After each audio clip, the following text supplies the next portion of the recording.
What's up, Ram Squad, and welcome back to the channel. So for today we have yet another leak video, and this leak is pretty crazy. So as you saw by the title, for today we have a Mortal Kombat vs DC Universe 2 leak. But before I get into any of that, be sure to smash that subscribe button if you haven't already. So with that being said, let's get right into the video.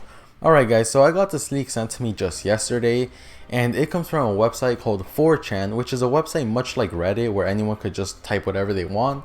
And supposedly whoever wrote this, or should I say whoever leaked this, is saying that the next NetherRealm Studios game after Mortal Kombat 11 is going to be Mortal Kombat vs DC Universe 2. Now they get into full detail of the game and it's pretty crazy, and if I'm being honest, I would be so hyped if this was true. But before I show you guys all of that, let's get to the comments of the day. So first up we have, bro, where are you from? So I was actually born and raised and currently living in Florida, which is kind of sucks down here, guys. It is hot like every single day, like almost 100 degrees Fahrenheit, really hot temperature, not fun at all. Anyways, next up we have, RamzzzTV is a tabloid. Dude, that's literally what it feels like at this point. Like any news, any leak, anything that just comes out, I report it literally almost instantly. And lastly we have, hey bro, I have a question again. Do you think Stryker might be a DLC? Now I really don't. And no hate against Stryker, I just don't see that happening because Stryker hasn't been mentioned even remotely in any of the leaks or data mines or just at all. No one's really mentioned Stryker, so I definitely don't see him coming to the game. On top of that, there's, like, no offense to Stryker, but there's way better characters than Stryker that we could get in MK11, such as Melina, Smoke, Sector, like so many better characters. But anyway guys, on to the leak, so go ahead and check that out. Now I'm not going to read all of it, but I will walk you guys through it.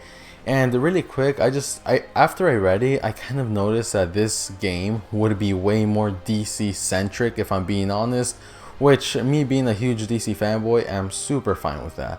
But anyway guys, let's get to it. So the first paragraph, you guys could pause and read if you want. It's basically talking about the story mode and what the game is gonna like revolve around, basically what are the plot points. And it does take elements from Mortal Kombat 11 as well as Mortal Kombat vs DC Universe, the first one, and it kind of combines it all together with a DC story going on right now called Dark Knight's Metal. Now if you guys are not into comic books, let me just tell you, Dark Knight's Metal is easily top 5 of the best DC comic storylines ever, man. It is such a good story.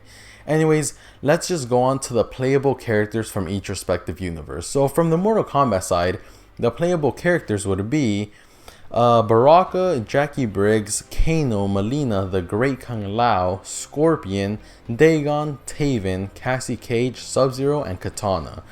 Now, let me just say, he misspelled a lot of the names there, which is kind of a dead giveaway that this is fake. But at the end of the day, I don't know, maybe it got auto-corrected or he just misspelled it because he didn't really know that much about the names. And I don't know, guys. Point is, some of the names are misspelled, kind of weird, but whatever. Anyways, the playable characters from the DC side, and this is where it gets crazy, it is the Batman Who Laughs, Red Death, Murder Machine, Wonder Woman, Dawnbreaker, Drowned, Harley Quinn, Merciless, Devastator, Superman, and Swamp Thing.